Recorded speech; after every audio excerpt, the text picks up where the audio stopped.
Hi, my name is Anne. I'm sitting right here at Jericho Beach pier, just outside of Vancouver City downtown. So today what I'm gonna do, I'm gonna try for the very first time. I'm super novice. I just got the equipment, but I'm gonna try crabbing.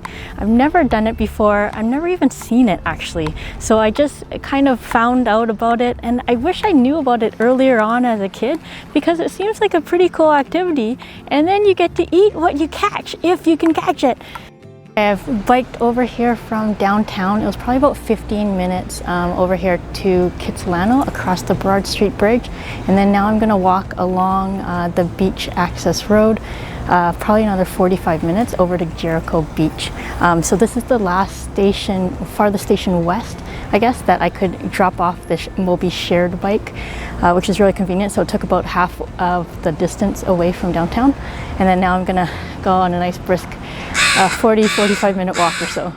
I think I'm about halfway there to Jericho Beach, to the pier side. There is a closer side, Jericho Beach East, but I think it's not supposed to rain today, but I'm seeing some drops right now. So I'm gonna keep going to the pier and hopefully the rain stays off. But it's a really nice walk right along the seaside. There's some really posh houses right on this road, on Point Grey Road. I walked past Jericho Beach East and the concession stand. It's not too busy today just because it's not like blistering hot. It's kind of cooled down, and I don't know, the rain is kind of, I'm not sure if it's coming. It's kind of starting to drizzle a little bit, but just in between like Jericho Beach East side and the pier, there's all these bunnies here.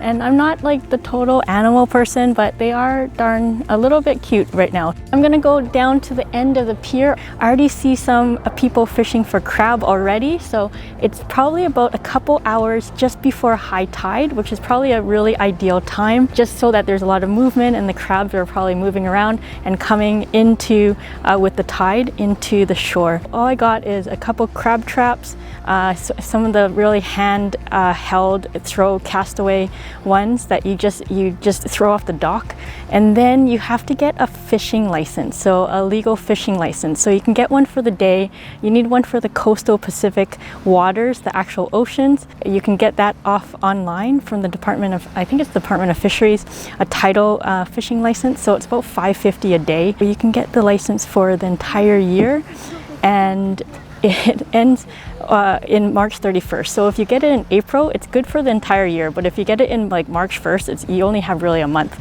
to use the license left. But the annual license is only about $21 plus GST. So under $25 Canadian for the entire year. You can go fishing every single day. There is a limit on crab fishing, the regulations. You have to catch legal size crab, and you can only catch 4 per day per person per license. And the license is like, for adults it's like $23, but for seniors it's like half that. It's only, I think, $11, and then for kids it's free. A total free license. You just have to grab the license and print it out and have it on you when you're fishing. Got to the end of the pier. I have no idea what I'm doing, but what I do have is I have 2 of the crab traps. So we'll see, you're allowed 2 per license. And then as bait, I got some duck neck from the local Chinatown. And then I got some fishing gloves just because I don't like pulling up the line at all. It's 100 foot of line, so I don't want to pull it up with my hands getting all bare. And then I have a measuring device for the crab. So you have to make sure that is regulation size. So I have duck neck. On the head. And I don't think it fits inside this trap, does it? I don't know. I don't know. You tie it on the side? Yeah, like. Some people saw me struggling and assisted with getting the first of my bait ready for the crab trap. I learned that one can score the duck neck, making shallow cuts in the surface of the meat.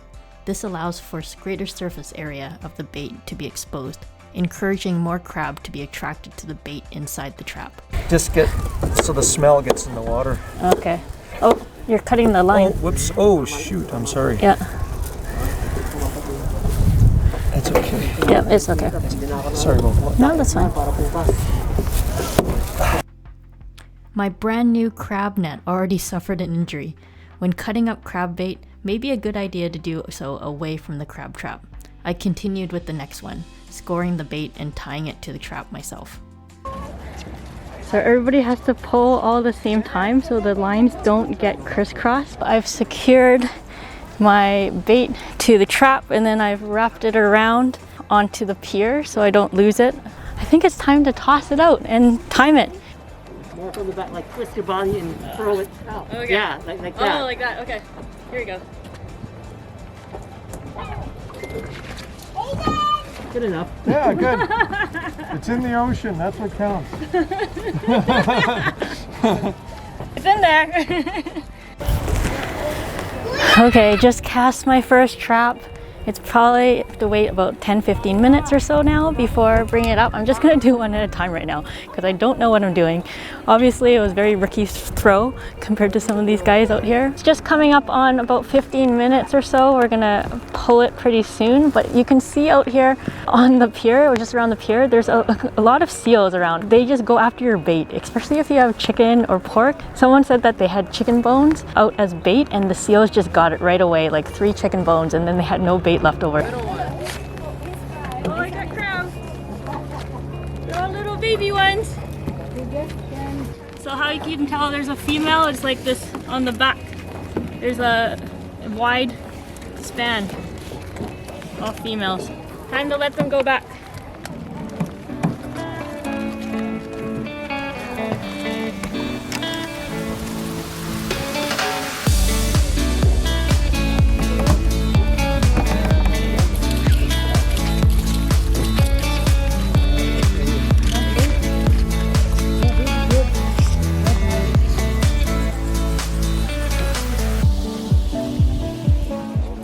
Okay, we got a little female again. You can't keep females. Let this one go.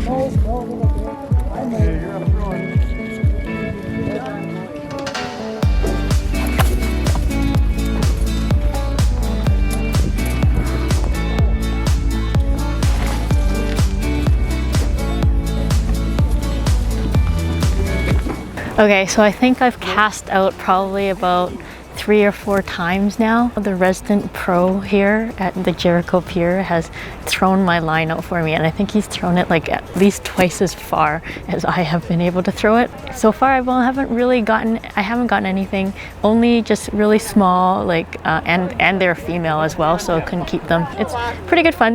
There's like quite a number of people here. I'm surprised, and it's a weekday afternoon, and I can only imagine the weekend would be much busier. Okay, I think I've spent like a good 5 or 6 hours here at Jericho Beach Pier trying to catch a crab. I have had no luck. I don't feel so bad that I didn't catch any crab.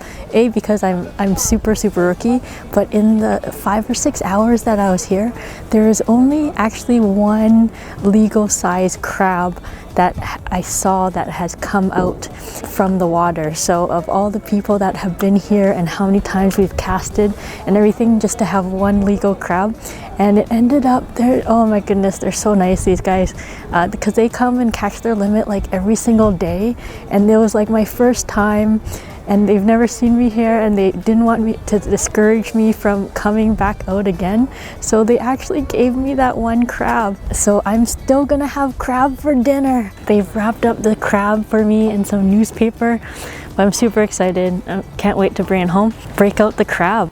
Okay, so I finally got home. I think it rained on me like the entire way back. The crab survived, I hope. Let's unravel and see what we got. Dungeness crab on the Pacific Ocean, very popular on the Pacific Ocean. You can tell it's a male by this apron. So this apron right here, it's very narrow, like a lighthouse, and then if it's a female, it's wider. I got this measuring tool. I know he's of legal size just because I saw the guy measure it at the dock, but I'm just gonna make sure. And then you're supposed to measure from across his back, and then I just want to make sure that he meets regulation size. So he does. He's over the 6.5 inch mark, or 165 millimeters in Canada, which is a legal size crab. And now I have to like I've never killed a crab before. Actually, it's already been dead when it's been served to me on a plate. What I see online to kill this crab, the best way or the most humane way is there's like a major nerve center right in its center of its apron. I'm just gonna stab it right at the nerve center and then to kill this crab. I don't know what you're supposed to use usually to poke this crab or stab this crab. So I have a butter knife and I have a screwdriver. But I think I'm gonna use the screwdriver actually. So I'm gonna go for it. I'm gonna poke this crab and then we're gonna cook it for dinner. Is it gonna be graphic? Maybe. I don't know. I'm gonna keep the camera on me. Maybe. Okay, 1, 2, 3. Ah! Okay, I think I did it. It's not moving. I think it's time to take the crab apart. I've never done this. So I think you're supposed to twist it? I don't know. Twist, turn. Ah.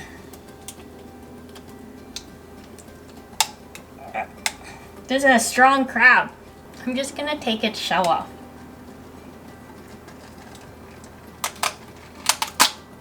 There we go. Okay, now it's easier to... There we go. We took half of it off. And so these gills, these have to come off because they're not edible at all. Oh, their gills are a little squishy. And they have a lot of juices inside. And then they have this like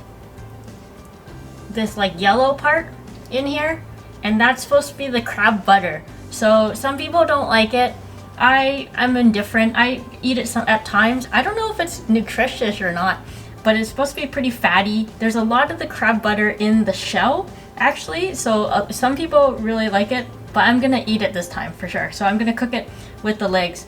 And then I'm gonna take the other half of the crab apart. All right. Okay, I think it's time to cook my crabby. So I'm gonna cook, I think it like more Asian style, and ginger, garlic, and some green onion that I have, and then put it in the wok, and then cover it up. So that's the plan. I remember like one of the best tours that I think I took on the cruise ship. It was in Ketchikan, Alaska, and we went up there. And then the tour was, you ended off with a Dungeness crab feast. And it was like just an awesome tour. You got to sit down right on the harbor or the pier. And then they had this like layout of all these tables, and they just kept bringing you as much Dungeness crab as you could eat and as much as you could want. And they were super helpful. They like taught you how to get the most out of your crab. There's actually a lot of crab meat, not just in like the claw itself, but also just the attachments to the legs.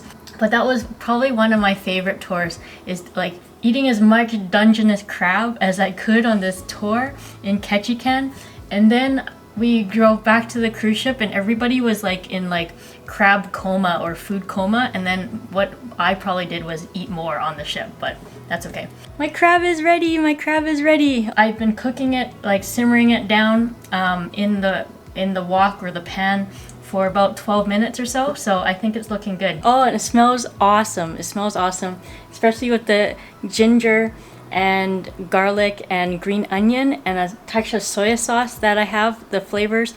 So it's smelling awesome. I'm gonna enjoy this crab. The first time I went crabbing, didn't catch anything, but this is I guess a gifter crab that I got. So I'm gonna enjoy it, and never killed a crab for the first time. So freshly caught, killed, and cooked. Now it's time to consume. But thank you so much for watching. Let me know in the comments if you've ever been crabbing or if you've had probably better success than I did.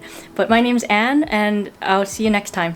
Maybe I'll try crabbing again. I'm not totally taken away because I didn't catch anything. It was still in good fun. I had a good time, except maybe for the walk back and the bike ride back because it was kind of pouring. But other than that, it was a really good day, and now I get to enjoy some fresh Dungeness crab.